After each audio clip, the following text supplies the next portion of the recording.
በስመ አብ ወወልድ ወመንፈስ ቅዱስ አሐዱ አምላክ አሜን። አንተ ሙሰ ንበሩ ሀገረ ኢየሩሳሌም፣ እናንተ ግን በኢየሩሳሌም ከተማ ተቀመጡ። የሉቃስ ወንጌል ምዕራፍ 24 ቁጥር 49። ለዛሬ አምላካችን እግዚአብሔር እንደረዳን መጠን በሚኖረን ጊዜ የምንማርበት የትምህርታችን ርዕስ ይሆናል። አንተ ሙሰ ንበሩ ሀገረ ኢየሩሳሌም፣ እናንተ ግን በኢየሩሳሌም ከተማ ተቀመጡ። የሉቃስ ወንጌል ምዕራፍ 24 ቁጥር 49 ርዕሳችን ነው። በዚህ ርዕስ ውስጥ በመጀመሪያ በኢየሩሳሌም ከተማ ተቀመጡ ብሎ ቅዱሳን ሐዋርያቱን አምላካችን ጌታችን መድኃኒታችን ኢየሱስ ክርስቶስ ስለምን እንዳዘዛቸው እንመለከታለን። ሁለተኛ በኢየሩሳሌም ከተማ ሲቆዩ እንዴት ባለ ሁኔታ እንደቆዩ እንደተቀመጡ እንመለከታለን። ሶስተኛ በኢየሩሳሌም ከተማ ተቀምጠው ምን እንደተቀበሉ ምን እንዳገኙ እንመለከትና ዛሬ እኛ ከዚህ ታሪክ ልንማር የሚገባው ነገር ምን እንደሆነ አንስተን ትምህርታችንን እንጠቀልለዋለን። አምላካችን እግዚአብሔር በነገር ሁሉ ማስተዋልን ይስጠን። አምላካችን ጌታችን መድኃኒታችን ኢየሱስ ክርስቶስ ለድህነተ ዓለም ለቤዛ ዓለም ከእናታችን ከእመቤታችን ከቅድስተ ቅዱሳን ከድንግል ማርያም ተወልዶ በዕለተ ዓርብ በቀራንዮ መስቀል ላይ ተሰቅሎ ለባህሪው ሞት የማይስማማው አምላክ በሥጋ ሞቶ ተቀብሮ 3 ቀንና 3 ሌሊት በጎልጎታ መቃብር ካደረ በኋላ ሞትን ድል አድርጎ መግነዝ ፍቱልኝ፣ መቃብር ክፈቱልኝ ሳይል በኃይሉና በስልጣኑ ተነስቷል። እንዲህ እንዳለ ቅዱስ ጳውሎስ በአንደኛ ቆሮንቶስ መልእክቱ ምዕራፍ 15 ቁጥር 3 ላይ መጽሐፍ እንደሚል ነው ያለው፣ ክርስቶስ ስለ ኃጢአታችን ሞተ ተቀበረም፣ መጽሐፍም እንደሚል በሦስተኛው ቀን ተነስቷል ነው ያለው። አስተውሉ ወገኖቼ፣ እነሆ ኃጢአት ለባህሪው ማይስማማው እንከን የማይወጣለት ነውር ነቀፋ የማይገኝበት ጻድቀ ባህሪ ንጹሐ ባህሪ የሆነ አምላካችን ጌታችን መድኃኒታችን ኢየሱስ ክርስቶስ ስለኛ ስለ ኃጢአተኞቹ ተገብቶ ሞተ። ሞታችንን በሞቱ ሊሽርልን፣ ትንሣኤያችንን በትንሣኤው ሊያበስርልን 3 ቀን 3 ሌሊት በጎልጎታ መቃብር ካደረ በኋላ በኃይሉና በስልጣኑ ሞትን ድል አድርጎ ተነሳ። ቅዱሳን መላእክት ለቅዱሳት አንስት ሲያበስሩ እንዲህ እንዳሉ፣ ሕያውን አምላክ ከሙታን መካከል ስለምን ትፈልጉታላችሁ? እንደተናገረው ተነስቷል እንጂ በዚህ የለም ነው ያሉት። የሉቃስ ወንጌል ምዕራፍ 24 ቁጥር 5 ላይ የተመዘገበ ኃይለ ቃል ነው። መቃብሩ ባዶ ነው። ድንጋዩ ተንከባሏል። የአመፃ መዝገብ ተገልብጧል። የሞት መውጊያ ተሰብሯል። ጠላት ዲያብሎስንና ሰራዊቱን ከመንገዳችን ላይ በመስቀሉ ጠርቆ አስወግዶልናል። ክፎች ክርስቶስን ሰቅለው የገደሉ አፍረዋል። አዳምና እኛ ልጆቹ ደግሞ ከብረናል። ክብር ምስጋና ለአምላካችን ለጌታችን ለመድኃኒታችን ለኢየሱስ ክርስቶስ ይሁን። ከቃል ይልቅ ተግባር ይሰብካልና በመዋዕለ ስብከቱ አምላካችን ኢየሱስ ክርስቶስ እንዲህ እያለ ያስተምር ነበረ።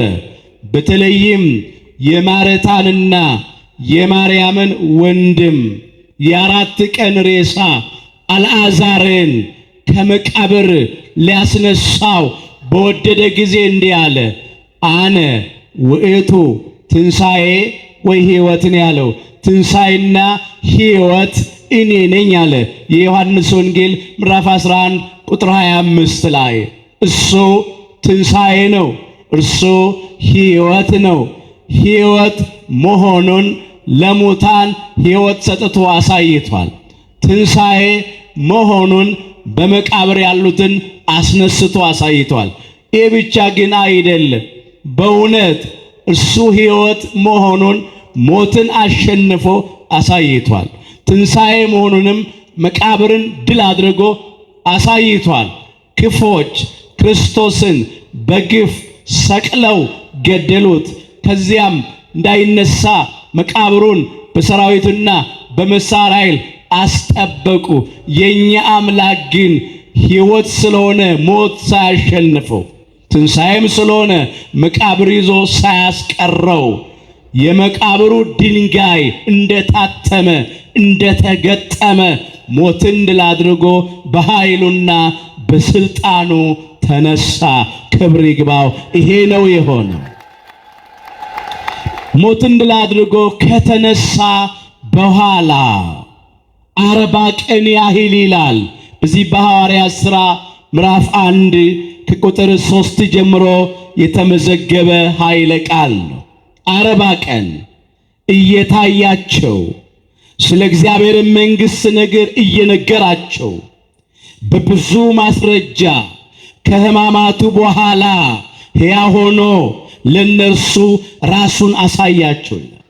ለ40 ቀን ያህል ሞትን ላድርጎ ከተነሳበት ቀን በኋላ ከማረጉ አስቀድሞ ማለት ነው ለቅዱሳን ሐዋርያት በልዩ ልዩ ስፍራ በተለያየ ሁኔታ እየተገለጠ ራሱን አሳይቷቸዋል።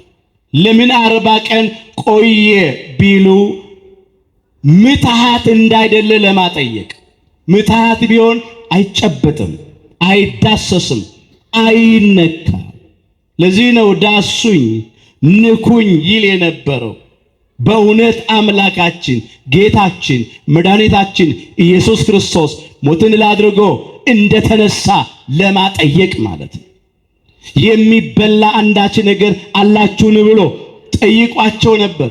በፊት ለፊታቸው የተጠበሰ ዓሣ ከማር ወለላ ጋር በላ ይላል። አሁን ሞትን ድል አድርጎ ከተነሳ በኋላ ስጋዊ መብል የሚበላ ሆኖ አይደለም፣ ግን በእውነት አምላክ ሞትን ድል አድርጎ እንደተነሳ ለማጠየቅ ምትሃት ቢሆን አይበላም፣ አይጠጣም።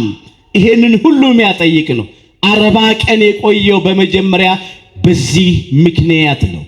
መጽሐፈ ኪዳንን እየነገራቸው ትምህርተ ኅቡዓትን እነሆ መስተብቆን ሊጦንን እያስተማራቸው ሥርዓተ ቤተ ክርስቲያንን እየሰራ 40 ቀን ቆየ። የመጀመሪያው ምክንያት ምትሃት እንዳይደለ ለማጠየቅ። ሁለተኛው አባታችን ሊቀ ነቢያት ሙሴ እስራኤል ዘሥጋን ከሕገ ልቡና ወደ ሕገ ኦሪት በሚያሻግርበት ጊዜ 40 ቀን ቆይቷል በሲና ተራራ። አምላካችን ጌታችን መድኃኒታችን ኢየሱስ ክርስቶስ ደግሞ እኛን ከሕገ ኦሪት ወደ ሕገ ወንጌል ሲያሻግረን ነው። ብሉይ ኪዳንን አሳልፎ ሐዲስ ኪዳንን ሲሰራልንና ሲሰጠን 40 ቀን ቆየ። ሐዲሱን ኪዳን ሲያጸና ማለት ነው። ከዚያ ከማረጉ አስቀድሞ እንዲህ እያለ ተናገራቸው ቅዱሳን ሐዋርያትን። ወናሁ አነ እፌኑ ተስፋሁ ለአቡየ ለእሌክሙ አላቸው። እነሆ አባቴ የሰጠውን ተስፋ እኔ እልክላችኋለሁ አለ። ወአንትሙሰ ንበሩ ሀገረ ኢየሩሳሌም አላቸው።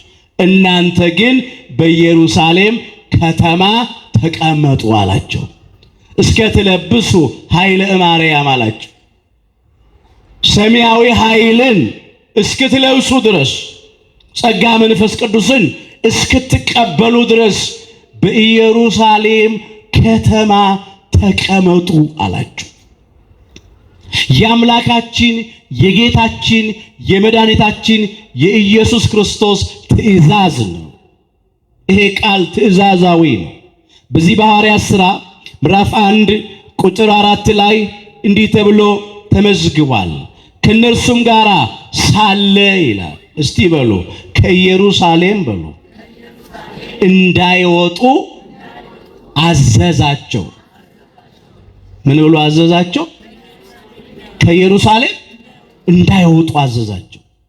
በኢየሩሳሌም ከተማ ተቀመጡ። ርዕሳችን ከኢየሩሳሌም እንዳይወጡ አዘዛቸው። ለጊዜው በቆሙ በኢየሩሳሌም ከተማ ተቀመጡ አላቸው። ለምንድን ነው በኢየሩሳሌም ከተማ ተቀመጡ ያላቸው? ምክንያቱ እንደዚህ ነው። በመጀመሪያ አስቀድሞ የተነገረው የተስፋ ቃል እንዲፈጸምላቸው የተገባላቸው ቃል እንዲሰጣቸው። አስተውላችሁ ከሆነ እንዲህ ያለው አባቴ የሰጠውን ተስፋ እኔ እልክላችኋለሁ። ምንድን ነበር የተሰጠው ተስፋ? በትንቢተ ኢዩኤል ምዕራፍ 2 ቁጥር 28 ላይ እንደዚህ ተብሎ ተነግሮ ነበረ። መንፈሴን በሥጋ ለባሽ ሁሉ ላይ አፈሳለሁ ይላል። አምላካችን እግዚአብሔር በነቢዩ በቅዱስ ኢዩኤል ላይ አድሮ የተናገረው ቃል ነው። ይሄ ይፈጸም ዘንድ ነው። አምላካችን ጌታችን መድኃኒታችን ኢየሱስ ክርስቶስም አባት የሰጠውን ተስፋ እኔ እልክላችኋለሁ አለ። ያ ነው የተሰጠው ተስፋ። ተስፋ መንፈስ ቅዱስ ነው። ጸጋ መንፈስ ቅዱስ ነው። ሌላው መንፈስ ቅዱስ ይወርድ የነበረው በአንድ ስፍራ ለጊዜው በኢየሩሳሌም በጽርሐ ጽዮን በጽዮን አዳራሽ በማርቆስ እናት በማርያም ቤት ስለነበረ ወዲህ ወዲያ ሲሉ መንፈስ ቅዱስን ሳይቀበሉ እንዳይቀርባቸው በኢየሩሳሌም ከተማ ተቀመጡ አላቸው። ሶስተኛው እነሆ በመንፈስ ቅዱስ ባልጠነከረ ባልበሰለ ሰውነታቸው ሕይወታቸው ወንጌልን ለማስተማር ቢወጡ አሕዛብ መከራ ሲያጠኑባቸው ከክህደት ይደርሳሉና ኃይል እንዲቀበሉ በኢየሩሳሌም ከተማ ተቀመጡ አላቸው። በዚህ በሐዋርያት ሥራ ምዕራፍ 1 ቁጥር 8 ላይ አምላካችን ጌታችን መድኃኒታችን ኢየሱስ ክርስቶስ እንዲህ ብሎ ተናግሯቸው ነበረ። እስቲ በሉ መንፈስ ቅዱስ በሉ በእናንተ ላይ በወረደ ጊዜ ኃይልን ትቀበላላችሁ። ይሄ ነው የመንፈስ ቅዱስ ጸጋ ነው። እናንተ ግን ከላይ ኃይል እስክትለብሱ ድረስ ማለት የመንፈስ ቅዱስን ኃይል ነው። በኢየሩሳሌም ከተማ ተቀመጡ አላቸው። ቅዱሳን ሐዋርያትም አምላካችን ጌታችን መድኃኒታችን ኢየሱስ ክርስቶስ እንዳዘዛቸው እሱን ከደብረ ዘይት ከሸኙት በኋላ ወደ ኢየሩሳሌም ተመለሱ ይላል። በዚህ በሐዋርያት ሥራ ምዕራፍ 1 ቁጥር 12 ጀምሮ የተመዘገበ ቃል ነው። በዚያን ጊዜ ከደብረ ዘይት ያረገው ከደብረ ዘይት ተራራ ላይ ስለሆነ ነው። ደብረ ዘይት ከሚባለው ተራራ ወደ ኢየሩሳሌም ተመለሱ ይላል። ወዴት ተመለሱ? ወደ ኢየሩሳሌም ተመለሱ። ጥቂት ነገር እናንሳ። አምላካችን ጌታችን መድኃኒታችን ኢየሱስ ክርስቶስ ያረገው ከደብረ ዘይት ተራራ ነው። ደብረ ዘይት ደግሞ የሚገኘው ከኢየሩሳሌም በስተ ምስራቅ አቅጣጫ ነው። አስቀድሞ በአባታችን በክቡር ዳዊት የተነገረው ቃል እንዲፈጸም በምስራቅ በኩል ወደ ሰማየ ሰማያት ለወጣ ለእግዚአብሔር ዘምሩ ነው ያለው። መዝሙር 67 ቁጥር 33 ላይ እስቲ በደንብ አድርጋችሁ ለእግዚአብሔር ምስጋና አቅርቡ። በምስራቅ በኩል አለ ደብረ ዘይት ከኢየሩሳሌም በስተ ምስራቅ አቅጣጫ ላይ ስለሚገኝ በምስራቅ በኩል ወደ ሰማየ ሰማያት ለወጣ አለ። ሰባቱን ሰማያት አልፎ ስለወጣ ስላረገ ነው። ለእግዚአብሔር ዘምሩ አለ። ከቅድስት ሥላሴ አንዱ አካል የሆነው እግዚአብሔር ወልድ ኢየሱስ ክርስቶስ ነው በክብር ያረገው። ይሄ የትንቢት ቃል እንዲፈጸም ነው። ሌላው እንዲህም እያለ ክብር ዳዊት በሌላ ስፍራ ላይ ይዘምር ነበር። አረገ እግዚአብሔር በይባቤ ወእግዚእነ በቃለ ቀርን ዘምሩ ለአምላክነ ዘምሩ ዘምሩ ለንጉሥነ ዘምሩ ነው ያለው። እግዚአብሔር በእልልታ አረገ። ጌታችን በመለከት ድምፅ አረገ። ዘምሩ ለአምላካችን ዘምሩ ዘምሩ ለንጉሳችን ዘምሩ ነው ያለው። የዳዊት መዝሙር 46 ቁጥር 5 ጀምሮ የተመዘገበ ቃል እልፍ አእላፋት ወትልፊተ አእላፋት ቅዱሳን መላእክት እያመሰገኑት እያወደሱት እግዚአብሔር ወልድ ኢየሱስ ክርስቶስ በይባቤ መላእክት አርጓል። እግዚአብሔር በእልልታ አረገ። እግዚአብሔር ወልድ ኢየሱስ ክርስቶስ በእልልታ አረገ። ጌታችን አምላካችን መድኃኒታችን ኢየሱስ ክርስቶስ በመለከት ድምፅ አረገ። ዘምሩ ነው የሚለው፣ አመስግኑ ነው የሚለው። በደንብ አድርጋችሁ አመስግኑ። እንዲሁም ራሱ የዳዊት መዝሙር ሲጀምር መዝሙር 46 ቁጥር 1 ሲጀምር አሕዛብ ሁላችሁ እጆቻችሁን አጨብጭቡ ብሎ ነው የሚጀምረው። እስቲ ለእግዚአብሔር ክብር አጨብጭቡ ወንድሞች። በደስታ ቃልም እልል በሉ ይላል። እስቲ እናቶቼ እህቶቼ እስቲ ለእግዚአብሔር ክብር እልል በሉ።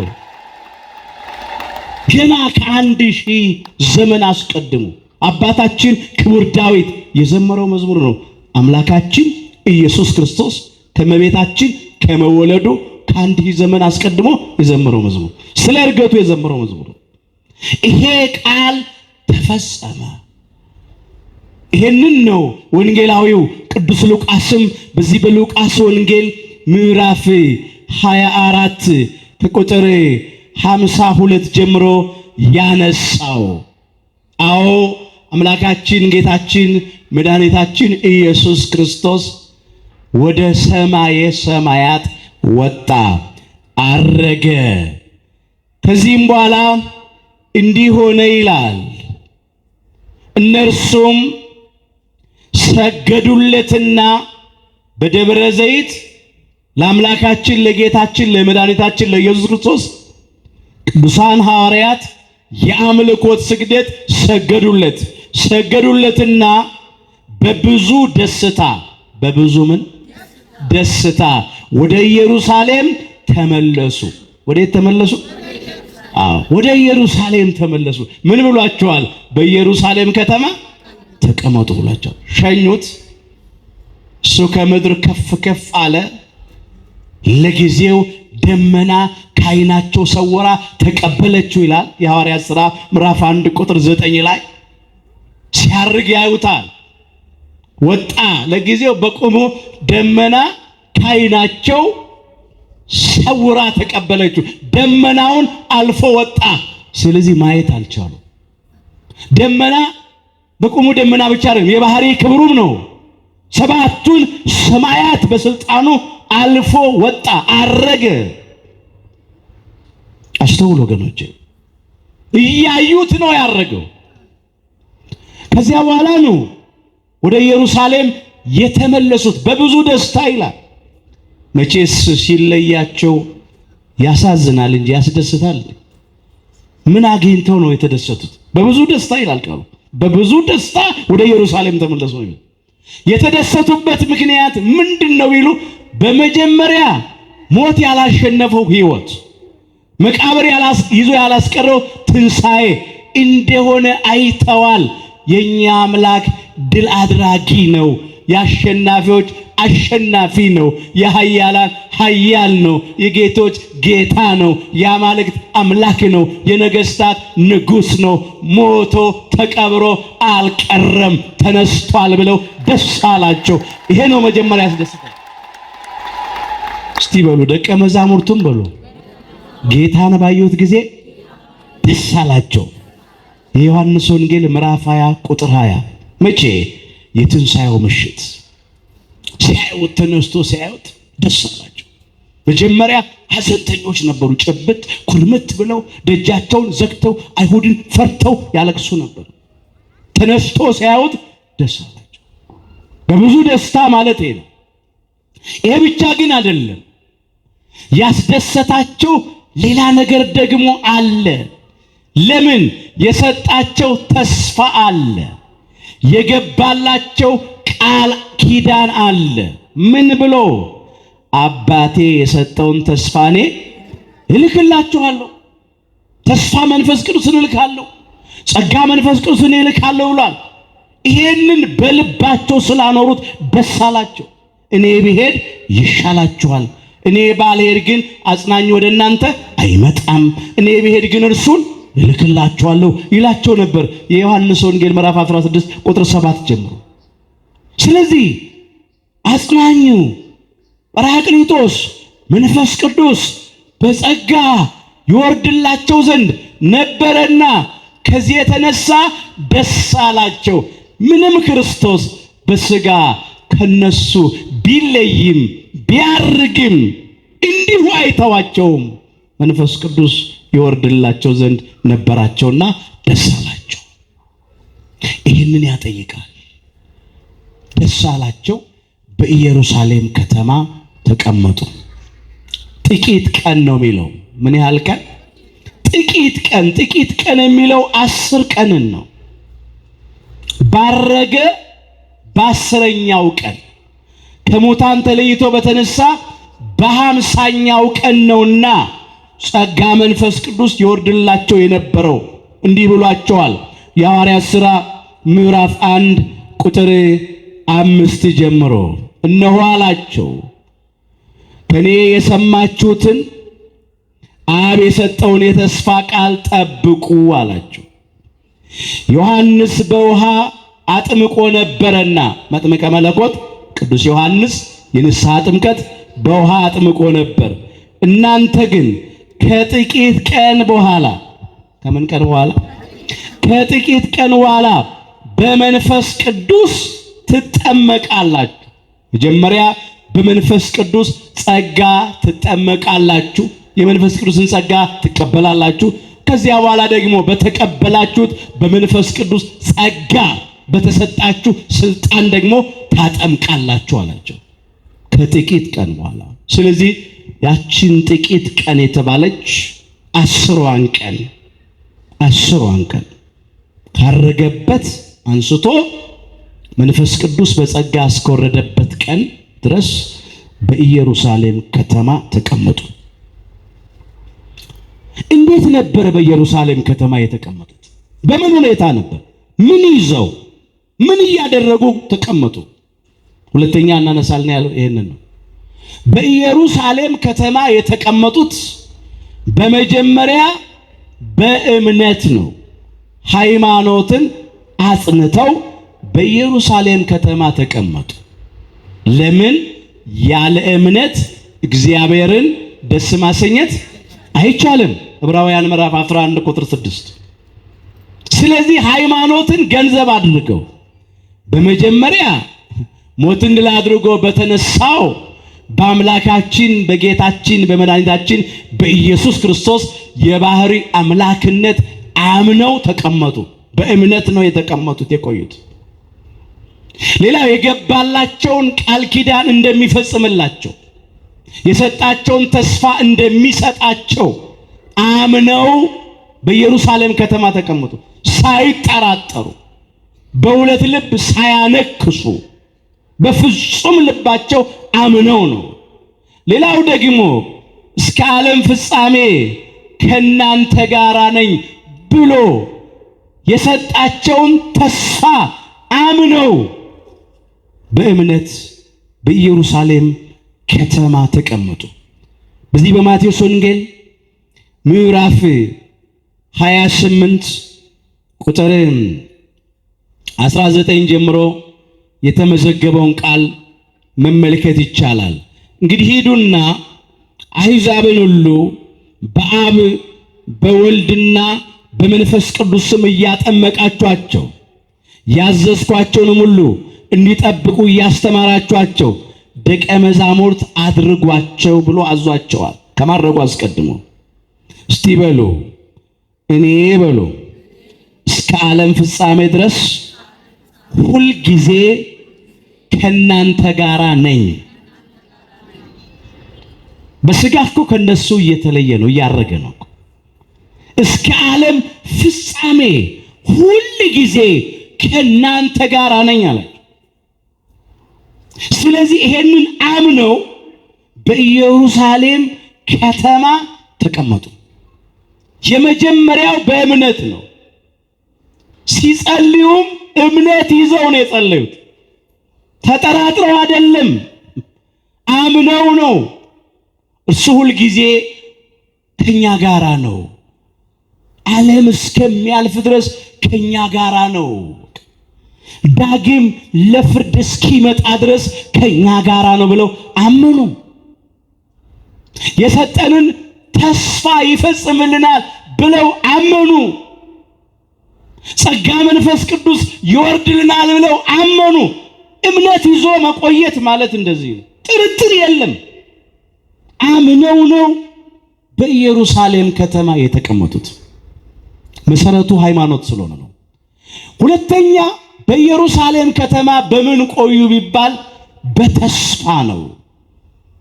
ተስፋ ይዘው ነው የጠበቁት። በተስፋ ራሱ እምነት የተመሰረተው በተስፋ ላይ ነው። ያለ ተስፋ ማመን አይቻልም።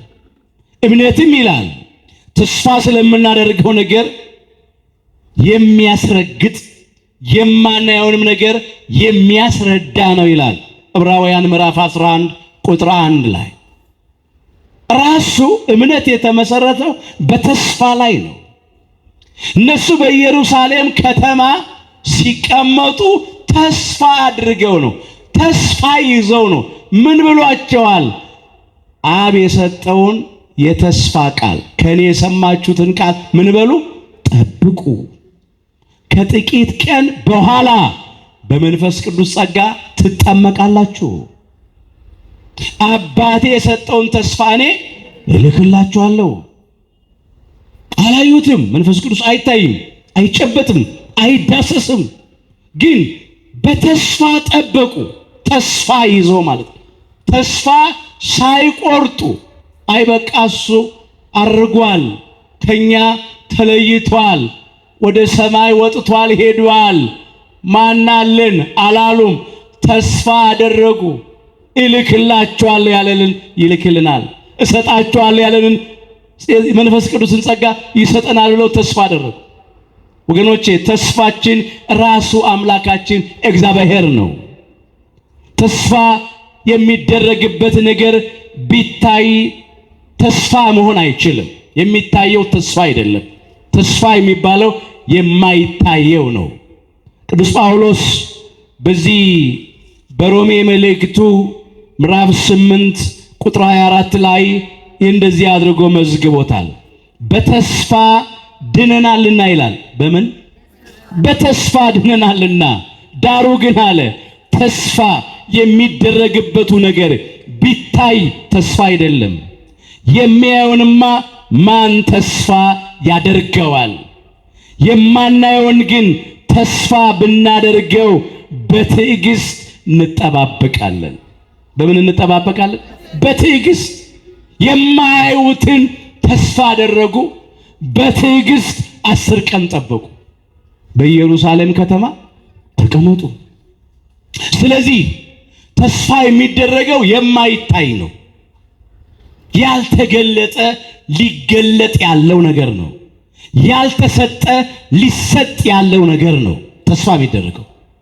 የተቀበልነው ከሆነ የያዝነው ከሆነ የጨበጥነው ከሆነ የምናየው የምንዳስሰው ከሆነ እሱ ተስፋ አይደለም፣ ተፈጽሟል። ተስፋ የምናደርገው ልንቀበለው ያለንን ነገር ነው። ሊቀበሉ የነበሩትን የመንፈስ ቅዱስን ጸጋ ኃይለ መንፈስ ቅዱስን በተስፋ ጠበቁ። በኢየሩሳሌም ከተማ በተስፋ ቆዩ። ተስፋ ደግሞ ከትዕግስት ጋራ ነው። ሰው ተስፋ የሚያደርገውን ነገር መቀበል የሚችለው ሲታገስ ነው። ካልታገሰ መቀበል አይችልም። አይመጣጠሉም። እምነት የተመሰረተው በተስፋ ላይ ነው። ያለ ተስፋ ማመን አይቻልም። ደግሞ ተስፋ የሚያደርጉትን ነገር መቀበል የሚቻለው ምን ሲኖር ነው? ትዕግስት ሲኖር ነው። ትዕግስት ከሌለ በቃ ተስፋ ያደረጉትን ነገር ማግኘት መቀበል አይቻልም። አጭርም ጊዜ ይሆናል፣ ረጅምም ጊዜ ይሆናል። ብቻ ያንን ጊዜ በትዕግስት ምን ማድረግ? መጠበቅ። እግዚአብሔር ስራን የሚሰራበት ጊዜ ስላለው የእግዚአብሔርን ስጦታ የእግዚአብሔርን ጸጋ በትዕግስት ጠብቆ መቀበል፣ ከተስፋ ጋር አብሮ ደግሞ ትዕግስትን ይዘዋል። ከትዕግስት ጋር ደግሞ ፍቅርን ይዘዋል። ፍቅር ደግሞ ነበራቸው። በዚህ በሐዋርያት ሥራ ምዕራፍ 1 ቁጥር 14 ላይ እንዲህ ይላል። እነዚህ ሁሉ ይላል። እነዚህ ሁሉ የሚለው 12ቱን ደቀ መዛሙርት 72ቱን አርድእትና 36 ቅዱሳት አንስትን ነው። 120 ቤተሰብን የሚያመለክት ቃል ነው። እነዚህ ሁሉ ከኢየሱስ እናት ከማርያም ጋራ ከቅድስተ ቅዱሳን ከንጽሕተ ንጹሐን ከብጽዕተ ብፁዓን ከድንግል ማርያም ከወላዲተ አምላክ ጋራ አንድ ላይ ማለት ነው። እስቲ በሉ በአንድ ልብ ሆነው በሉ በጸሎት ይተጉ ነበር። በስንት ልብ? እንደገና እንድትሉ ትፈልጋለሁ። በስንት ልብ? በአንድ ልብ። እንደ አንድ ልብ መካሪ፣ እንደ አንድ ቃል ተናጋሪ ሆነው አንድ ልብ ያለው ፍቅራቸውን ነው የያዙት። ፍቅርን ነው። በኢየሩሳሌም ከተማ የተቀመጡት ፍቅርን ይዘው ነው። ተጣልተው አይደለም፣ ተለያይተው አይደለም፣ እየተበላሉ እየተነካከሱ አይደለም። አንድ ልብ ሆነው በፍቅር ሆነው ነው በኢየሩሳሌም ከተማ የተቀመጡት። አስተውሉ ወገኖቼ፣ ፍቅርን ገንዘብ አድርገው ማሰሪያው እሱ ነው፣ መጠቅለያው እሱ ነው። እስቲ በሉ እምነት በሉ፣ ተስፋ፣ ፍቅር። እነዚህ ሦስቱ ጸንተው ይኖራሉ። የሚበልጠው ግን ፍቅር ነው። አንደኛ ቆሮንቶስ ምዕራፍ 13 ቁጥር 13 እምነት፣ ተስፋ፣ ፍቅር እነዚህ ሦስቱ ጸንተው ይኖራሉ። ሦስቱንም ይዘዋል፣ ትዕግስትንም ጨምሮ። እነዚህ ሦስቱ ጸንተው ይኖራሉ አለ። ከነዚህ ሁሉ ደግሞ የሚበልጠው ማን ነው? ፍቅር ነው። ፍቅር ከሌለ ደግሞ ሁሉ ነገር ከንቱ ነው። እምነትም ቢኖር ተስፋም ቢኖር ትዕግስትም ቢኖር ምንም ነገር ቢኖር ፍቅር ከሌለ ከንቱ ነው፣ ዋጋ የለውም። የሚበልጠውን ደግሞ ፍቅርን ይዘዋል። ይሄንን ይዘው ለአምልኮቱ የተንበረከኩ ለክብሩ እየዘመሩ በጸሎት ይተጉ ነበር ይላል። በዚህ በሉቃስ ወንጌል ምዕራፍ 24 ቁጥር 53 ላይ የተመዘገበውን ኃይለ ቃል እንመልከት እስቲ። በሉ ዘወትርም በሉ እግዚአብሔርን እያመሰገኑና እየባረኩ በመቅደስ ኖሩ።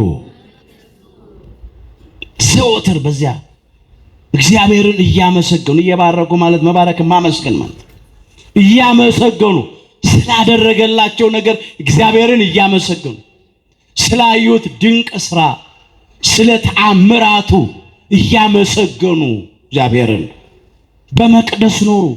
ለክብሩ እየዘመሩ ኖሩ። የቆዩት በኢየሩሳሌም በምስጋና ነው፣ በውዳሴ ነው፣ በዝማሬ ነው የቆዩት። በኢየሩሳሌም ከተማ ተቀመጡ ሲላቸው ስራ ፈተው አይደለም፣ እጃቸውን አጣጥፈው እግራቸውን ዘርግተው አይደለም። ለአምልኮቱ ከመንበርከክ ጋራ ለክብሩ ከመዘመር ጋራ ከምስጋና ጋራ ነው የቆዩት። በጸሎት ነው የተጉት። እንዲህ ቆዩ። እንዴት ቆዩ? እንዲቆዩ በዚህ ሁኔታ ምን ተቀበሉ? ሶስተኛና ያልነው ይሄን ነው። ምንድነው የተቀበሉት? የተቀበሉት ቃል የተገባላቸውን ጸጋ መንፈስ ቅዱስ ነው። የተሰጣቸውን ተስፋ እግዚአብሔር መንፈስ ቅዱስ ነው። በዚህ በሐዋርያት ሥራ ምዕራፍ 2 ከቁጥር 1 ጀምሮ እንዲህ ይላል። ባለ 50 የተባለው ቀን በደረሰ ጊዜ ይላል። ምን የተባለው ቀን? ባለ 50 የተባለው ቀን በደረሰ ጊዜ።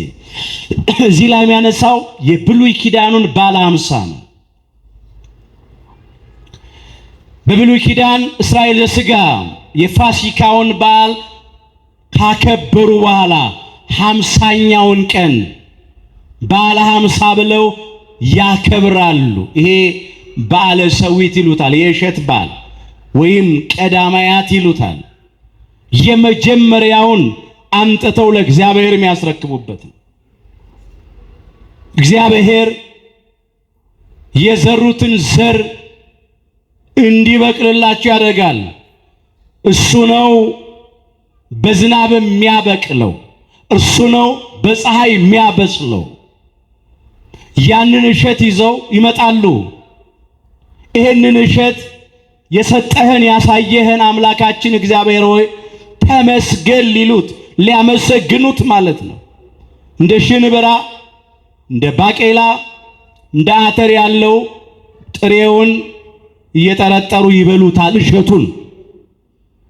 እንደ ስንዴ ያለውን ደግሞ በነዶ እያሰሩ በእሳት እየለበለቡ እንኩቶ እያደረጉ ይበሉታል። እንደ በቆሎ እሸት ያለውን እየጠበሱ እየፈለፈሉ እየቆሉ ቆሎ እያደረጉ ይበሉታል። የበቆሎ እሸቱን ማለት ነው።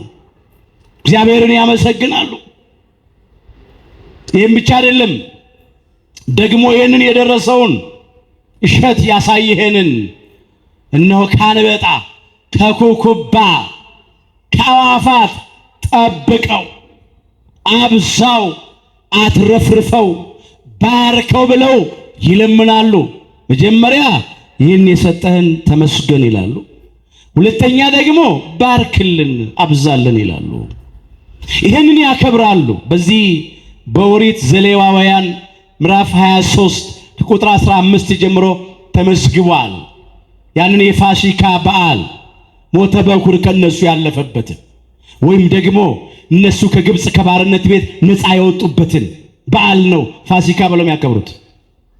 ከዚያን ቀን አንስቶ 7 ሳምንት 7 ሱባኤ እንዲቆጥሩ ታዘዋል። 7 ሰንበታት ማለት ነው። አንድ ሳምንት 7 ዕለታት አሉት። 7 ጊዜ 7 ስንት ነው የሚሆነው? 49። የ49ኛውን ቀን ማግስት 50 ቀን ቁጠሩ ይላል። ስንት ቀን? 50 ቀን ቁጠሩ።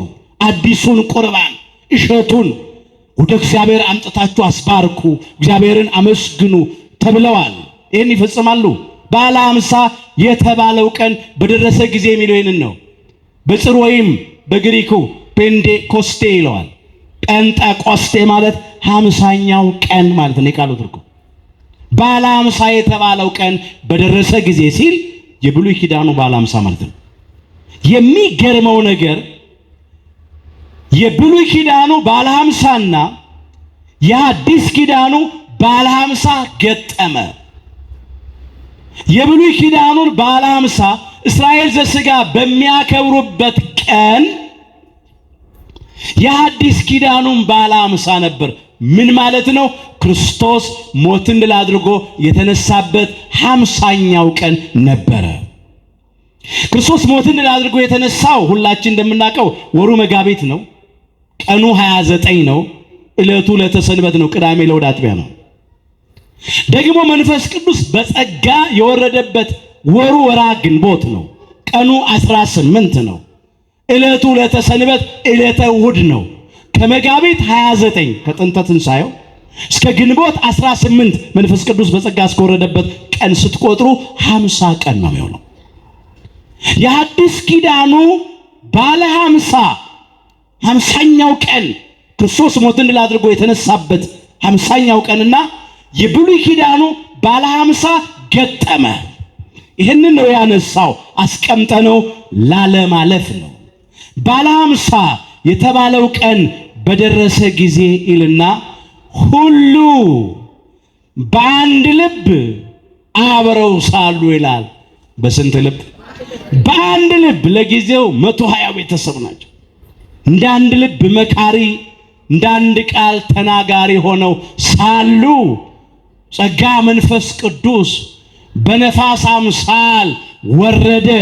ተቀምጠው የነበሩበትንም ቤት ሞላው። እንደ እሳት ተመስሎ ወረደ። የተከፋፈሉ ልሳኖች ታዩአቸው ይላል። መንፈስ ቅዱስ በሁሉም ላይ አደረባቸው፣ በጸጋ ሞላባቸው ይላል። ክብር ምስጋና ለአምላካችን ለእግዚአብሔር ይሁን። መንፈስ ቅዱስን በጸጋ ተቀበሉት። መንፈስ ቅዱስ በጸጋ በእነሱ ላይ ወረደ። ለምን? አምናችሁ በጸሎት የምትለምኑትን ሁሉ ትቀበላላችሁ ይላል። የማቴዎስ ወንጌል ምዕራፍ 21 ቁጥር 22 ላይ ቅዱሳን ሐዋርያት 36ቱ ቅዱሳት አንስት 72ቱ አርድእት የመጀመሪያዎቹ ክርስቲያኖች 120 ቤተሰብ በቅዱስ ማርቆስ እናት በማርያም ቤት እንደ አንድ ልብ መካሪ፣ እንደ አንድ ቃል ተናጋሪ ሆነው ሲጸልዩ ሳሉ መንፈስ ቅዱስ በጸጋ ወረደ። በኢየሩሳሌም ከተማ ተቀምጠው ምን ተቀበሉ ስንል ጸጋ መንፈስ ቅዱስን ተቀበሉ።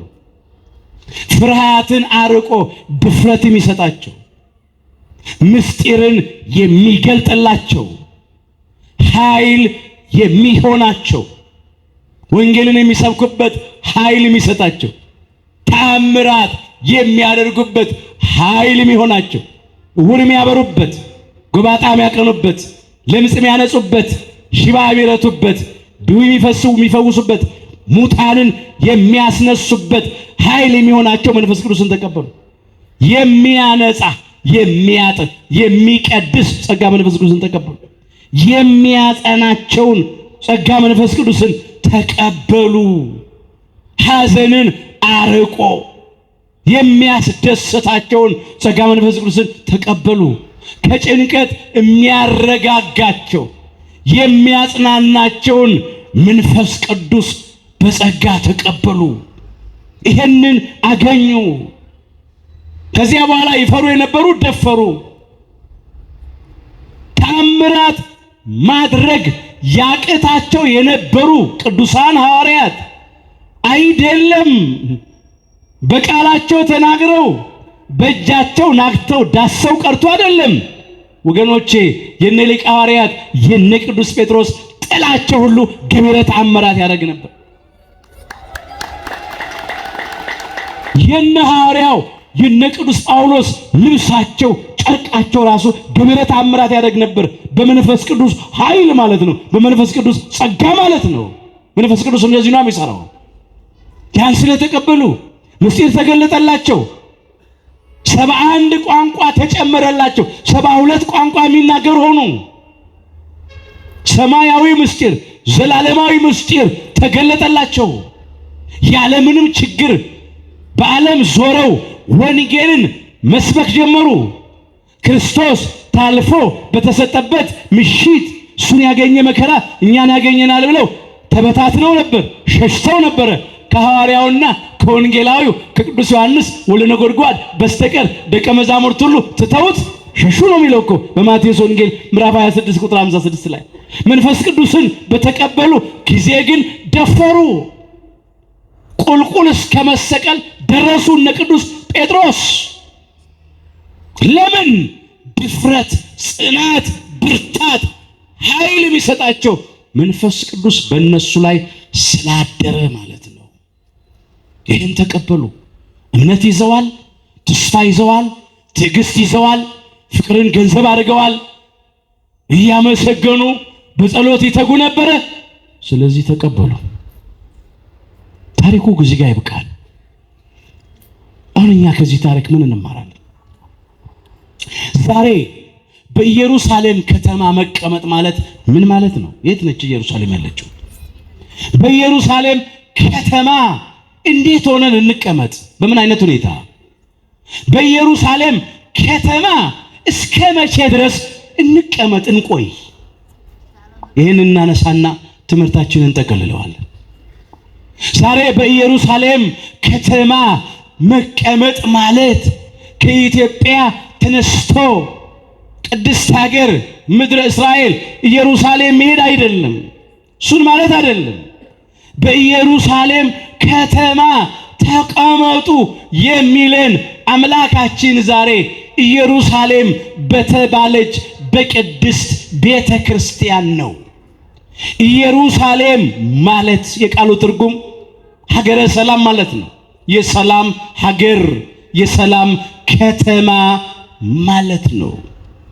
በእውነት በኢየሩሳሌም የምትመሰል ደግሞ ቅድስት ቤተ ክርስቲያን ናት።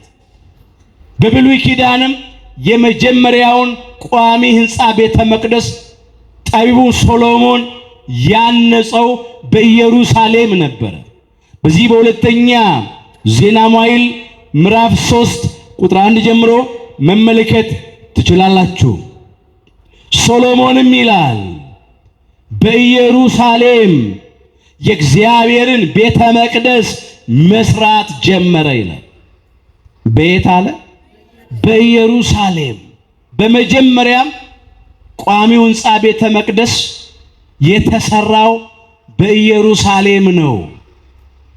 ክቡር ዳዊት ባዘጋጀው ስፍራ የእግዚአብሔር ቤተ መቅደስ ታንጿል።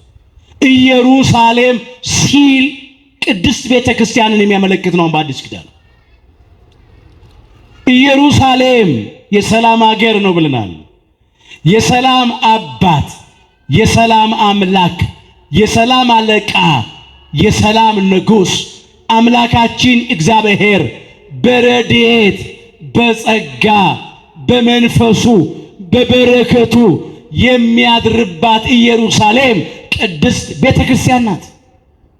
በመካከላቸው አድር ዘንድ መቅደስ ይስሩልኝ አለ ኦሪት ዘጸአት ምዕራፍ 25 ቁጥር 8 ላይ። እግዚአብሔርን የሚችል ቤት ኖሮ አይደለም፣ ሰማየ ሰማያትም አይችሉትም። ሰማይን ያለ ባላ ምድርን ያለ ካስማ የዘረጋ አምላክ ነው። ዓለምንም በመዳፉ የያዘ አምላክ ነው። እግዚአብሔር ግን በሕዝቡ መካከል በበረከት በጸጋ በመንፈስ በረድኤት ማደር ስለወደደ ስለፈቀደ በመካከላቸው አድር ዘንድ መቅደስ ይስሩልኛል። ስለዚህ ዛሬም እግዚአብሔር በቤተ መቅደሱ አለ። አዎ የሰላም ሀገር ነው የእግዚአብሔር ቤተ መቅደስ። የሰላም አምላክ የእግዚአብሔር ማደሪያ ነው። የሰላም ወንጌል የሚነገርበት ነው። ይሄ የሰላም መስቀል የተተከለበት ነው የእግዚአብሔር ቤት ኢየሩሳሌም ቅዱስ ቤተ ክርስቲያን። በኢየሩሳሌም ከተማ መቀመጥ በቤተ ክርስቲያን መቀመጥ ነው። እኛ ታድለናል። የኢትዮጵያ ኦርቶዶክሳዊት ተዋሕዶ ልጆች ወንዶቹ በ40 ቀን ሴቶቹ በ80 ቀን ከማኅፀነ ዮርዳኖስ ከጸጋ መንፈስ ቅዱስ ዳግም በጥምቀት ተወልደን በሜሮን ከብረን የአምላክን ቅዱስ ሥጋና ክቡር ደም ተቀብለን እግዚአብሔርን በልጅነት ክብር አይተን ለመንግሥተ ሰማያት ክብር ታጭተናል። አሁንም በኢየሩሳሌም በቅዱስ ቤተ ክርስቲያን ያለ ነው። ክብር ምስጋና ለአምላካችን ለእግዚአብሔር ይሁን። ያለነው በኢየሩሳሌም ነው። በኢየሩሳሌም ከተማ ተቀመጡ ማለት በቅድስት ቤተ ክርስቲያን ተቀመጡ ነው። መቀመጥ መኖር በእግዚአብሔር ቤት። አስተውሉ ወገኖቼ፣ እነሱ ለጊዜው በቁሙ በኢየሩሳሌም ተቀመጡ። እኛ ደግሞ በኢየሩሳሌም በቅድስት ቤተ ክርስቲያን አለን። አሁን በኢየሩሳሌም ከተማ በቅድስት ቤተ ክርስቲያን እንዴት እንቆይ? በምን አይነት ሁኔታ እንቆይ? ምን ይዘን እንቆይ? ጥሩ ነው ቤተ ክርስቲያን መገኘታችን። በቤተ ክርስቲያን ተወልደናል። ዳግም ልደትን ነው፣ መንፈሳዊው ልደት፣ ሰማያዊው ልደት ተወልደናል። ከማይጠፋ ዘር ዳግም በጥምቀት ተወልደናል። ቤት በኢየሩሳሌም በቅድስት ቤተ ክርስቲያን እንዴት እንቆይ?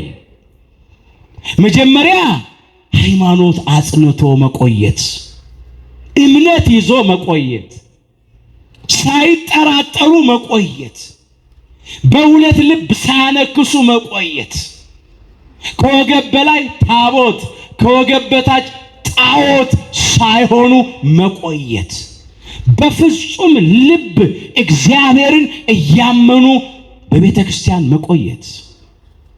ከኔ በቀር ሌሎች አማልክት አይሁኑልህ። ኦሪት ዘጸአት ምዕራፍ 20 ቁጥር 3። ለጊዜው ለእስራኤል ዘሥጋ ተነግሯል።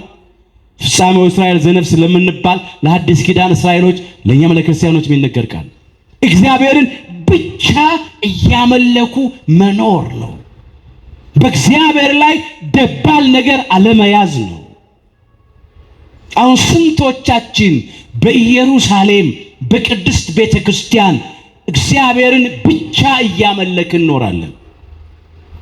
አንዳንዶቻችን እኮ በሁለት ልቡና እያነከስን ነው የምንኖረው። ደባል ነገር ይዘናል። ወይ የሚጠፋ ብራችንን፣ ወይ የሚፈነግል ወንበራችንን፣ ወይ የሚረግፍ ውበታችንን፣ ወይም የሚሻር ዕውቀታችንን፣ ወይም የሚደክም ጉልበታችንን፣ ወይም ትላንት ያልነበሩ ኋላም የሚያልፉ ስጋ ለባሽ ወገኖቻችንና ዘመዶቻችንን መመኪያ እናደርጋለን።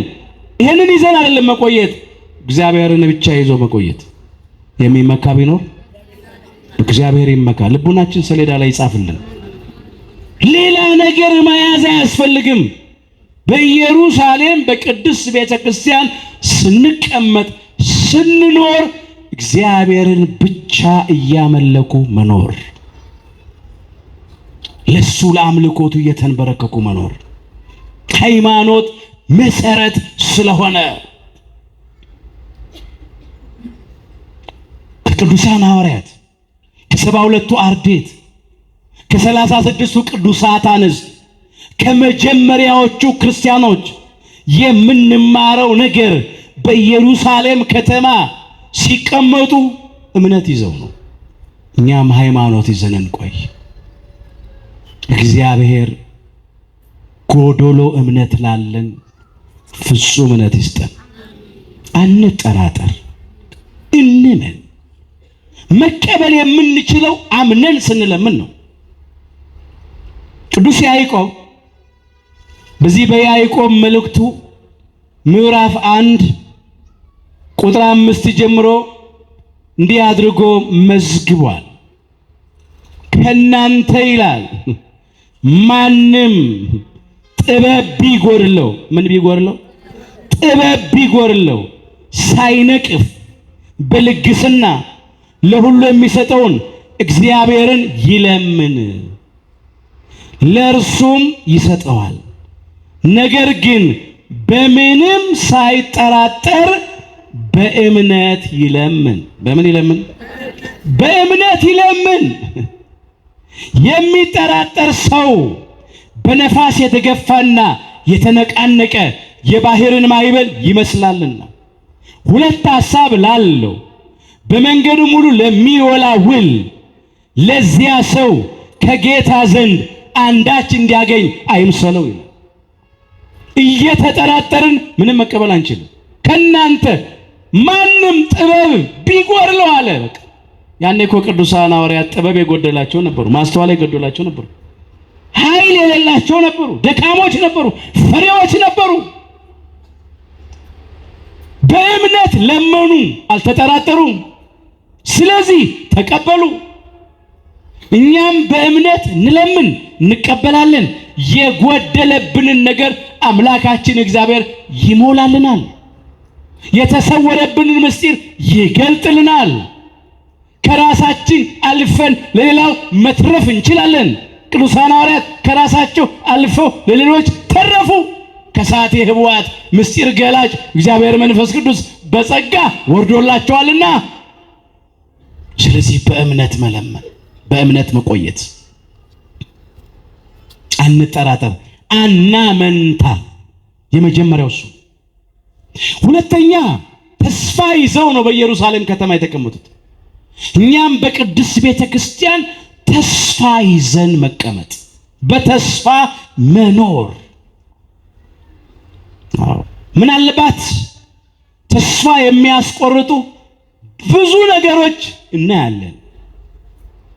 ሁለቱን ጆሮአችንን ጭው የሚያደርግ ነገር እንሰማለን። ግን በምንም ውስጥ ብናልፍ ተስፋ አንቁረጥ። አይዟችሁ፣ ያልፋል። የኛ አምላክ ታሪክ ይለውጣል፣ ነገር ይገለብጣል። ዝም ብለን የእግዚአብሔርን ጊዜ በተስፋ እንጠባበቅ። ሰው ዝም ብሎ የእግዚአብሔርን ማዳን ተስፋ ቢያደርግ መልካም ነው ይላል ሰቆቃወ ኤርምያስ ምዕራፍ 3 ቁጥር 26። ለጊዜው ነቢየ እግዚአብሔር ቅዱስ ኤርምያስ ከእንባ ጋራ ስለ ወገኖቹ ስለ እስራኤል ዘሥጋ ተገብቶ ተናግሮታል። ሁላችን እንደምናውቀው እስራኤላውያን ከኃጢአታቸው ብዛት የተነሳ መከራ መጣባቸው። ብዙዎቹ በከለዳውያን ሰይፍ አለቁ። ከሰይፍ የተረፉት በረሃብ እንደ ቅጠል ረገፉ። ከረሃብ የተረፉት ደግሞ መድኃኒት በሌለው በሽታ ተቀሰፉ። ዘር ፈጽሞ እንዳይጠፋ ጥቂቶች ተማርከው ባቢሎን ወረዱ። ያ ዘመን የመከራ ዘመን ነበር፣ የጭንቅ ዘመን ነበረ። የኛን ዘመን ይመስላል። ስለዚህም ከቀቢጸ ተስፋ ከመቁረጥ ሊደርሱ ሆነ። አማረሩ፣ አጉረመረሙ። ምን አለ ነቢየ እግዚአብሔር ቅዱስ ኤርምያስ? ያልጠፋ ነው ከእግዚአብሔር ምሕረት የተነሳ ነው። አታጉረምርሙ፣ እግዚአብሔርን አታማሩ።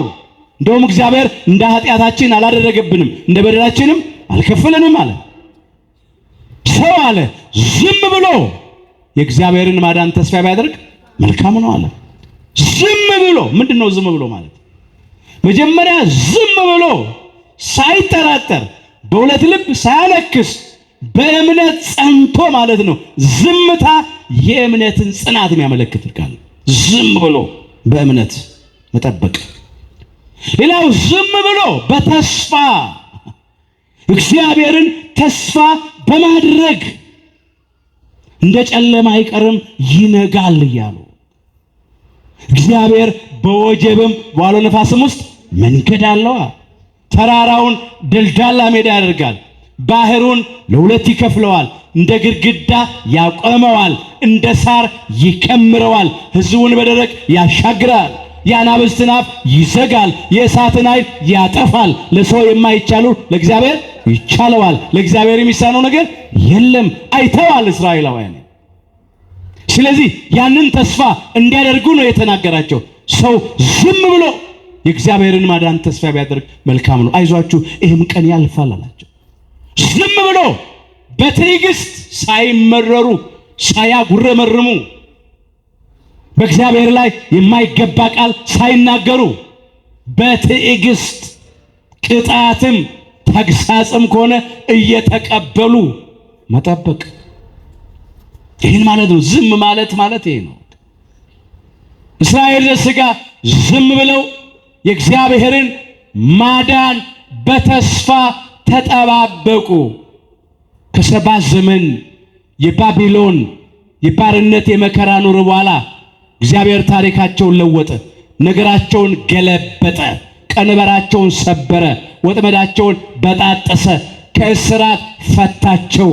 እያዘኑ እያለቀሱ ተሰደዱ፣ ደስ እያላቸው እየሳቁ ተመለሱ። ክብር ምስጋና ለአምላካችን ለእግዚአብሔር ይሁን። የጊዜ ጉዳይ ነው። ዛሬም ኢትዮጵያውያን አይዟችሁ፣ ይህም ቀን ያልፋል። እኛም ባለ መከራዎች ነን። ከሰራነው ክፉ ስራ ከዘራነው የኃጢአት ዘር የተነሳ ዛሬም ጭንቅ ውስጥ ነው ያለነው።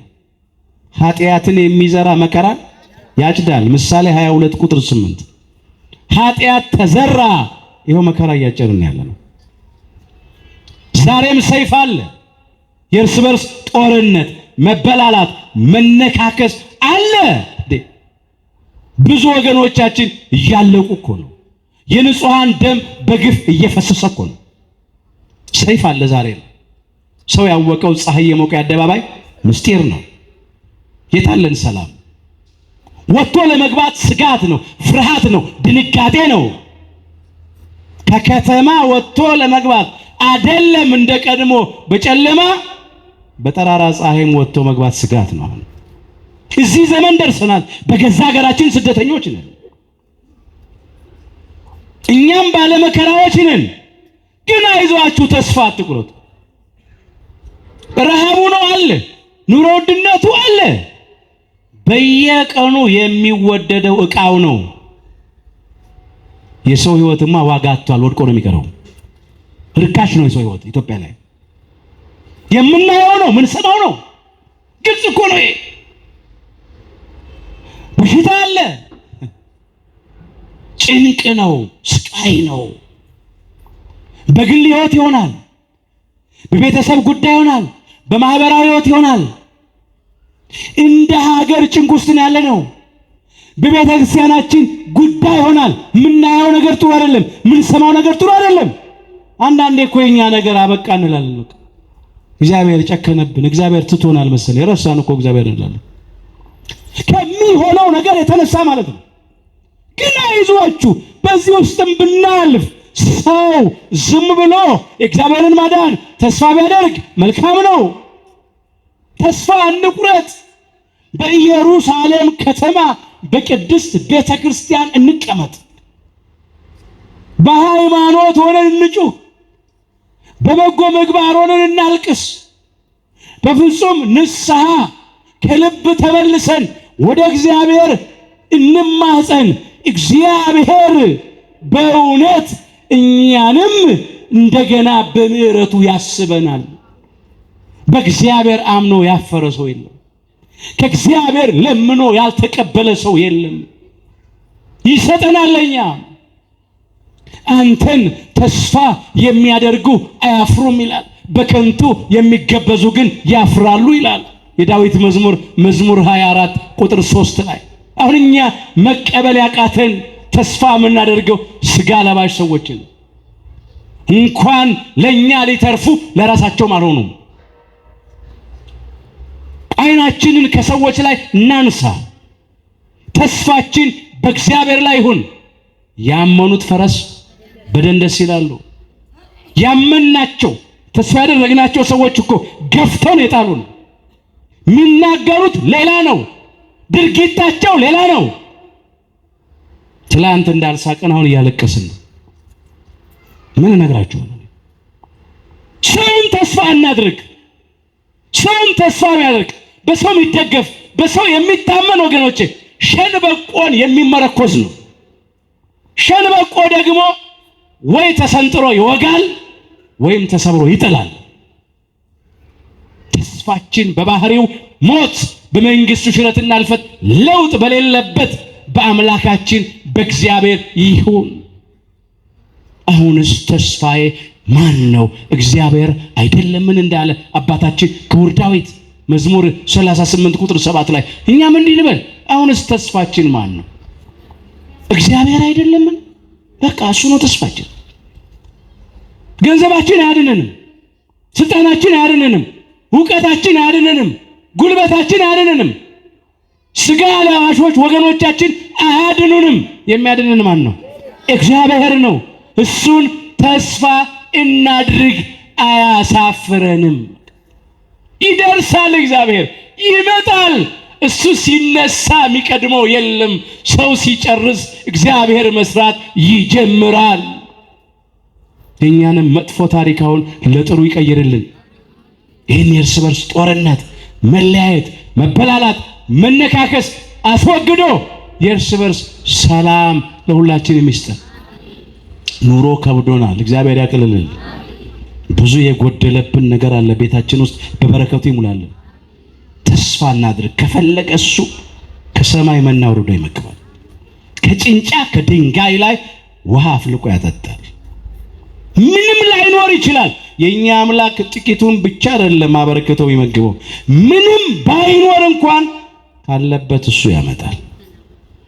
ነብዩ እግዚአብሔር ቅዱስ ኤልያስን እኮ ቆራዎች ይመግቡት ነበር በዚያ በድርቅ ዘመን። አስባችሁታል? ሰውን ቆራ ሲመግበው፣ ሰውን ቆራ ሲመግበው። ሰው ከእግዚአብሔር ጋር ሲሆን ቆራዎችም ሰውን ይመግባሉ፣ እንኳን ሌላው። ስለዚህ ተስፋ እናድርግ። ተስፋ አትቁረጡ። ሁለተኛው ስም ተስፋ ያዙ። ሶስተኛ ከተስፋ ጋር ምን ያዙ? ትዕግስት። በተስፋ ደስ ይበላችሁ፣ በመከራ ታገሱ፣ በጸሎት ጽኑ ይላል ሮሜ 12 ቁጥር 12 ላይ። ከተስፋ ጋር ትዕግስትን መያዝ። በመከራ ታገሷል። እግዚአብሔር ሁላችንን በመከራ እንድንታገስ ይርዳን፣ በፈተና እንድንጸና ይርዳን። አንመረር፣ አናጉረምርም፣ አናፈግፍግ ወደኋላ። እግዚአብሔር እኔን ትቶኛል፣ ረስቶኛል፣ ጨክኖብኛል፣ የት አለ?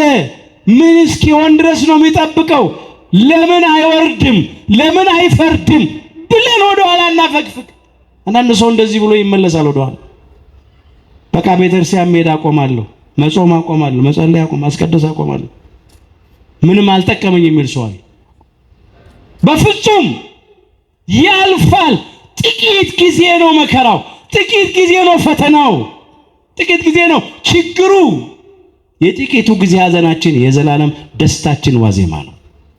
የጥቂት ጊዜ መከራችን የዘላለም ክብራችን ዋዜማ ነው። ለጥቂት ጊዜ መከራ ከተቀበልን በኋላ እሱ ራሱ ፍጹማን ያደርገናል። በቅዱስ ጴጥሮስ እንደዚህ ተብሎ ነው የተነገረው። አንደኛ ጴጥሮስ ምዕራፍ 5 ቁጥር 10 ላይ በእውነት በኢየሱስ ክርስቶስ ወደ ዘላለም ክብሩ የጠራችሁ የጸጋ ሁሉ አምላክ የጸጋ ሁሉ ባለቤት ለጥቂት ጊዜ መከራን ከተቀበላችሁ በኋላ አለ። ለምን ጊዜ? ለጥቂት ጊዜ መከራን ከተቀበላችሁ በኋላ እርሱ ራሱ ያበረታችሁማል ያጸናችሁማል ነው። እርሱ ራሱ ፍጹማን ያደርገናል፣ ያበረታናል፣ ያጸናናል። ግን ለጥቂት ጊዜ መከራ አለ። ያለ ፈተና ዋጋ የለም፣ ያለ መከራም ደግሞ ክብር የለም። ለጥቂት ጊዜ መከራ እንቀበላለን፣ ከዚያ በኋላ ግን ያልፋል። እግዚአብሔር ያሳልፈዋል። ለብዙዎች መከራን አሳልፈዋል፣ ለእኛም ያሳልፋል። እንዳዘንን አንቀርም፣ እንደተጨነቅን አንቀርም። ጥቂት ጊዜ ነው። በአካለ ሥጋ ለጥቂት ጊዜ ተለያቸው እኮ የሌለ እስኪመስል ድረስ ማለት ግን መጣ እኮ። ትዝ ይላችኋል? ለድኅነተ ዓለም ለቤዛ ዓለም ታልፎ በተሰጠበት ጊዜ በሥጋ በሞተ በተቀበረ ጊዜ በቃ አዘኑ ደቀ መዛሙርቱ፣ ተጨነቁ። የተዋቸው እስኪመስላቸው ምን አለ? ወላጆች እንዳጡ ልጆች አልተዋችሁም፣ እንደ ድሃ አደጎች አባት እናት እንደሌላቸው ልጆች አልተዋችሁም አለ። እንደገና እመጣለሁ አለ፣ እንደገና አያችኋለሁ አለ። መጣ፣ ሞትን ድል አድርጎ ተነስቶ መጣ፣ አጽናናቸው፣ ሰላም ሰጣቸው። ሲያርግም እንደዚሁ እንደገና ጸጋውን በመላክ መጣ፣ አጽናናቸው። ተጽናንተው አጽናኑ፣ ተረጋግተው አረጋጉ። ስለዚህ በተስፋ ደስ ይበለን። ያልፋል። ብንሞት እንኳን የምንሞተው በሥጋ ነው፣ በነፍስ አንሞትም። ብንሞት አንድ ጊዜ ነው፣ ሁለተኛ ሞት አንሞትም። ሃይማኖት ከጸና ምግባር ከቀና ለንስሐ የሚገባ ፍሬ ካፈራን የአምላክን ቅዱስ ሥጋና ክቡር ደም ከተቀበልን ለዘላለም ከእሱ ጋር በሕይወት እንኖራለን። ስለዚህ በተስፋ ሁል ጊዜ ደስ ይበለን። በሰው ዓይን ያልታየች፣ በሰው ልብ ያልታሰበች፣ በሰው ጆሮ ያልተሰማች እግዚአብሔር ለወዳጆቹ ያዘጋጃት ርስተ መንግሥተ ሰማያት ስላለች በዚህ ምድር ላይ ይመቸን ይችላል፣ ግን ሀገራችን ቤት ነው፣ በሰማይ ነው። ያንን ተስፋ እናድርግ። ስለዚህ በተስፋ ደስ ይበለን። በመከራ በፈተና እንታገስ። ወርቅ በእሳት ከነጠረ በኋላ ነው ዋጋ የሚያወጣው ክብር የሚያገኘው። ክርስቲያንም በመከራ እሳት እንደ ወርቅ ይፈተናል፣ ይነጥራል፣ ይነጣል። ከዚያ በኋላ ለክብር ይበቃል። እኛም እንታገስ። በተስፋ ደስ ይበላችሁ፣ በመከራ ታገሱ፣ በጸሎት ደግሞ ጽኑ። በጸሎት ይተጉ ነበር አይደል? በጸሎት መትጋት፣ ሁል ጊዜ ሳታቋርጡ ጸልዩ፣ ያለ መታከት ጸልዩ፣ በሁሉ አመስግኑ ነው። በኢየሩሳሌም ከተማ እኮ ሲቆዩ እያመሰገኑ ነው እኮ። በሁሉ ማመስገን፣ ማማረር አይደለም፣ ማጉረምረም አይደለም፣ በሁሉ ማመስገን። በልተን ስንጠግብ ብቻ አይደለም፣ ጠጥተን ስንረካ ብቻ አይደለም፣ ሲሞላልን ሲከናወንልን ብቻ አይደለም፣ ሲጎርልም ተመስገን ማለት። አንዳንዶቻችን እንኳን ሲጎርልብን ልናመሰግን ሲሞላልንም ማመስገን ተስኖናል አይደለም። አንዳንዴ እንደውም በልተን ከጠገብን ለማመስገን እንቸገራለን። ጸሎት የለም ከጥጋብ በኋላ የለም። አንዳንድ ሰው ገና ከመጀመሩ በፊት ይጸልያል፣ በልቶ ከጠገበ በኋላ አያመሰግንም። እንኳን ጎሎብን ልናመሰግን። ጻድቁ አባታችን ኢዮብን አስቡት። ሀብት ንብረቱ ጠፋ፣ 10 ልጆች በአንድ ጊዜ ሞቱበት። እግዚአብሔር ሰጠ፣ እግዚአብሔርም ነሳ። ለዚሁም የእግዚአብሔር ስም ተመሰገነ። አያችሁ፣ በሁሉ ማመስገን፣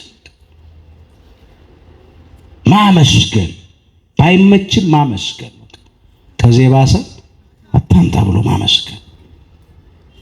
ይሄም ደግሞ ለበጎ ነው ብሎ ማመስገን። ፈቃድ ከሆነ ይሁን ማለት የሱን ፈቃድ ማስቀደም፣ ይሄንን ይዞ መቆየት። ሌላው ማሰሪያው መጠቅለያው ፍቅርን ይዞ መቆየት። እንደ አንድ ልብ መካሪ፣ እንደ አንድ ቃል ተናጋሪ ሆኖ መቆየት። በፍቅር ነው የቀጠሉት ሕይወታቸው። መጀመሪያም በፍቅር ነበሩ። ከዚያ በኋላ 53,000 ሰዎች ተጨመሩ በእነሱ ላይ፣ በ120 ላይ እንደገና 5,000 ሰዎች ተጨመሩ። ያመኑትም ሕዝብ አንድ ልብ አንዲትም ነፍስ ነበሯቸው ይላል የሐዋርያት ሥራ ምዕራፍ 4 ቁጥር 32 ላይ። አሁን እኛ አንድ ልብ አለን? አሁን አንዲት ነፍስ አለን? እኛ እንግዲህ በአንዱ መስቀል ድነን፣ ከአንድ ማኅፀነ ዮርዳኖስ፣ ከአንድ ጸጋ መንፈስ ቅዱስ ዳግም በጥምቀት ተወልደናል። በአንዱ ሜሮን ከብረናል። ከአንዱ ኅብስት ከቅዱስ ሥጋው ከአባቶቻችን ከካህናት እጅ ቅዱስ ሥጋውን ተቋድሰናል። ከአንዱ ጽዋ ከክቡር ደሙ ከወንድሞቻችን ከዲያቆናት እጅ በርፈ መስቀል ቀምሰናል።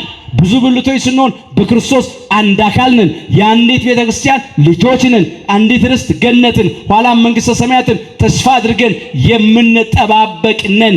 አሁን ፍቅር አለን ወይ ነው ጥያቄ። በኢየሩሳሌም ከተማ አለን፣ በቤተ ክርስቲያን አለን። አሁን መልካም ነው። ምእመናት የእርስ በርስ ፍቅር አለን። ቤተሰብ ባል ከሚስት ጋር፣ ወላጆች ከልጆች ጋር፣ ወንድም ከወንድም ጋር፣ እህት ከእህት ጋር፣ ከጎረቤቶቻችን ጋር፣ ከሥራ ባልደረቦቻችን ጋር ፍቅር አለን። አገልጋዮች እርስ በርሳችን ፍቅር አለን። የት አለ አሁን ፍቅራችን? የት አለ? እየተጣላን እየተባላን እየተለያየን እየተነካከስን እንዴ? ስግደታችን፣ ጾማችን፣ ጸሎታችን፣ አገልግሎታችን መቼ በፍቅር ሆነ? ለዚህ እኮ ነው ለምነን መቀበል ያቃተን። በኢየሩሳሌም ከተማማ አለን፣ በቤተ ክርስቲያን አለን። ግን ፍቅር የሌለው አገልግሎት ተቀባይነት የለውም። ፍቅር የሌለው ጸሎት፣ ፍቅር የሌለው አምልኮት፣ ፍቅር የሌለው ስብከት፣ ፍቅር የሌለው ዝማሬ ተቀባይነት የለውም። ማሰሪያው ፍቅር ነው። መስዋዕት ሁሉ በጨው ነው የሚቀመመው። ምግብ የሚጣፈጠው በምንድን ነው? በጨው ነው። ጨው የሌለው ምግብ አልጫ ነው፣ አይጣፍጥም። እንደዚሁ ፍቅር ጨው የሌለበት ሕይወት አልጫ ነው። እስቲ በሉ በነፍሳችሁ በሉ ጨው ይኖርባችሁ፣ እርስ በርሳችሁም ተስማሙ። የማርቆስ ወንጌል ምዕራፍ 9 ቁጥር 50 በነፍሳችሁ ምን ይኖርባችሁ? ጨው ይኖርባችሁ። በነፍሳችሁ ጨው ይኖርባችሁ ማለት በሕይወታችሁ ጨው የሆነ ፍቅር ይኖራችሁ ነው እንጂ የምግቡን ጨው እንዳታስቡት። ጨው ይኖርባችኋልና እርስ በርሳችሁ ምን በሉ? ተስማሙ ማለት። ስለዚህ የእርስ በርስ ስምምነት፣ የእርስ በርስ ፍቅር ሊኖር ይገባል። የእርቅ፣ የሰላም፣ የፍቅር ምልክት የሆነውን መስቀልን ይዘን አንገታችን ላይ አጥልቀን ከአባቶቻችን ከካህናት እጅ እየተባረክንበት እየሳምን እያማተምንበት ልብሳችን ላይ ጠልፈነው ጠቅሰነው እየሄድን መኪናችን ውስጥ እያንጠለጠልነው ግድግዳችን ላይ እየሰቀልነው ቢሮአችን ውስጥ እያስቀመጥነው ግን ከመስቀል በተቃራኒ የምኖር ሰዎች አለን። መስቀል እኮ እርቅ ነው። መስቀል እኮ ይቅር ባይነት ነው። መስቀል እኮ ፍቅር ነው። መስቀል ትዕግስት እኮ ነው። መስቀል ሰላም ነው እኮ። ምልክቱን ብቻ ሳይሆን መልእክቱንም አብረን እንድንይዝ ይርዳል። ምልክቱ አለ፣ እጃችን ላይ፣ ሕይወታችን ላይ አለ፣ ልብሳችን ላይ አለ፣ አንገታችን ላይ አለ። መልእክቱን ግን ብዙዎቻችን ጥለነዋል። በተቃራኒ ነው የምንኖረው። እግዚአብሔር አምላካችን በመበላላት በመነካከስ በጸብ በክርክር በመለያየት አልጫ የሆነውን ሕይወታችንን በፍቅር ጨውነት ያጣፍጥል። ፍቅርን ይዘው ለመኑ፣ ጠበቁ፣ ተቀበሉ። እኛም ዛሬ የጎደለው ነገር እንዲሞላ፣ ምስጢር እንዲገለጥ፣ የከበደው ሸክም እንዲቀል፣ ሰላም እንድናገኝ፣ እንድንደሰት፣ እንድንጽናና ፍቅር ጨውን በሕይወታችን ያዝ። እነሱ በኢየሩሳሌም ሲቆዩ በቦታው አማናዊት ኢየሩሳሌምን ይዘው ነበር። አማናዊት ኢየሩሳሌም፣ አማናዊት ኢየሩሳሌም ቅድስተ ቅዱሳን ንጽሕተ ንጹሐን ብጽዕተ ብፁዓን ድንግል ማርያም ወላዲተ አምላክ ናት። መሃላቸው አድርገው አማናዊቷን ታቦት ከበው ነበረ በኢየሩሳሌም ከተማ የተቀመጡት። በጽዮን ተራራና በኢየሩሳሌም መድኃኒት ይገኛል ይላል ትንቢተ ኢዩኤል ምዕራፍ 2 ቁጥር 32 ላይ። ለጊዜው በጽዮን ተራራ በኢየሩሳሌም በቦታው መድኃኒት ይገኛል አለ። መድኃኔ ዓለም ኢየሱስ ክርስቶስ በኢየሩሳሌም በቀራንዮ ኮረብታ ለድነት ዓለም ለቤዛ ዓለም ተሰቅሏል። ቅዱስ ሥጋውን ቆርሶ ቀድሶናል። ክቡር ደሙን አፍስሶ አክብሮናል። ምስጢሩ ግን ጽዮን ማለት አምባ፣ መጠጊያ፣ መሸሸጊያ፣ ማደሪያ ማለት ነው። አማናዊቷ ጽዮን ቅድስተ ቅዱሳን ድንግል ማርያም ናት። አምባችን፣ መጠጊያችን፣ መሸሸጊያችን እሷ ናት። ጾነ ሥጋ ወነፍስ። ኢየሩሳሌም ማለት ሀገረ ሰላም ማለት ነው። አማናዊት ኢየሩሳሌም ቅድስተ ቅዱሳን ድንግል ማርያም ናት። የሰላም አምላክ፣ የሰላም አባት፣ የሰላም አለቃ፣ የሰላም ንጉሥ ሰላማዊ ኢየሱስ ክርስቶስ 9 ወር ከ5 ቀን የከተመባት ከተማ ያደረባት አዳራሽ ማሂደረ መለኮት መድኃኔ ዓለም ኢየሱስ ክርስቶስን ወልዳ የሰጠችን እርሷ ናት። ከአማናዊቷ ኢየሩሳሌም መድኃኒት ተወለደ። ክብር ይግባል ቅድስተ ቅዱሳን ድንግል ማርያም ወላዲተ አምላክ ምክንያተ ድኅነት። በጽዮን ተራራና በኢየሩሳሌም መድኃኒት ይገኛል የተባለው ከሷ መድኃኒት ተወለደ። ስለዚህ በኢየሩሳሌም ከተማ መቀመጥ ሲባል አማናዊቱን ኢየሩሳሌምን እንደ 120 ቤተሰብ ይዞ መገኘት፣ ፍቅሯን በልቡናችን የምስጋናዋን ጣዕም በአንደበታችን ያሳድርብን። እንደ አባታችን እንደ አባ ሕርያቆስ በቅዳሴ ማርያም፣ እንደ አባታችን እንደ ቅዱስ ኤፍሬም በውዳሴ ማርያም፣ እንደ አባ ጊዮርጊስ ዘጋስጫ በሰዓታት፣ እንደ አባ ጽጌ ድንግል በማህሌት፣ እንደ አባታችን እንደ ቅዱስ ያሬድ በዝማሬ በምንችለው ቋንቋ ሁሉ እያወደስናት እያመሰገናት እንድንኖር ይርዳን። ከዛሬ ጀምሮ ትውልድ ሁሉ ብፅዕት ይሉኛል ያመሰግኑኛል አይደል ያለችው በሉቃስ ወንጌል ምዕራፍ 1 ቁጥር 48 ላይ። ስለዚህ ከሰማያውያን መላእክት ከቅዱስ ገብርኤል ተምረን ከምድራውያን የሰው ልጆች መካከል መንፈስ ቅዱስ ካደረባት ከቅድስት ኤልሳቤጥ ከ6 ወሩ ጽንስ መንፈስ ቅዱስ ካደረበት ከመጥምቀ መለኮት ከቅዱስ ዮሐንስ ተምረን እመቤታችንን አማናዊት ኢየሩሳሌማችንን እናመሰግናታለን። ከእርሷ ሰላም ተወልዷልና።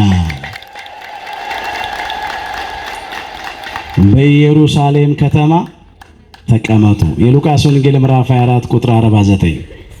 እስከ መቼ ድረስ እንቀመጥ? እስከ መጨረሻው ሕቄታ ድረስ። አንድ ቃል እንመልከትና ይበቃናል። በኢየሩሳሌም ከተማ በቅድስት ቤተ ክርስቲያን እስከ መቼ ድረስ እንቀመጥ? ነፍሳችን ከስጋችን እስክትለይ ድረስ፣ እስከ ሞት ድረስ።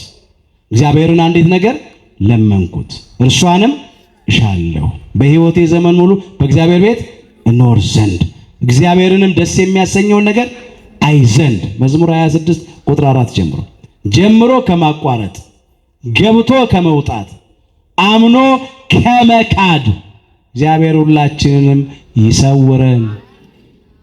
በኢየሩሳሌም ከተማ መቆየት እስከ መጨረሻ ሕቄታ ነው። አንዳንዶች ገብተው ወጥተዋል፣ ጀምረው አቋርጠዋል፣ ተሰብስበው ተበትነዋል። የዛሬን ያርገውና ሲሉ ትሰማላችሁ። እሱ ዋጋ የለውም። እስከ መጨረሻው ሕቄታ ሃይማኖታችን አጽንተን ምግባራችን አቅንተን በቤተ መቅደሱ በቤተ ክርስቲያን ጸንተን እንድንኖር ይርዳን። እንዲህ ጸንተን ከተገኘን ለሰማያዊቷ ኢየሩሳሌም ክብር ደግሞ እግዚአብሔር ያበቃናል። እግዚአብሔር አምላካችን የሁላችንንም መጨረሻችንን በቸርነቱ ያሳምርልን። ይቆየን።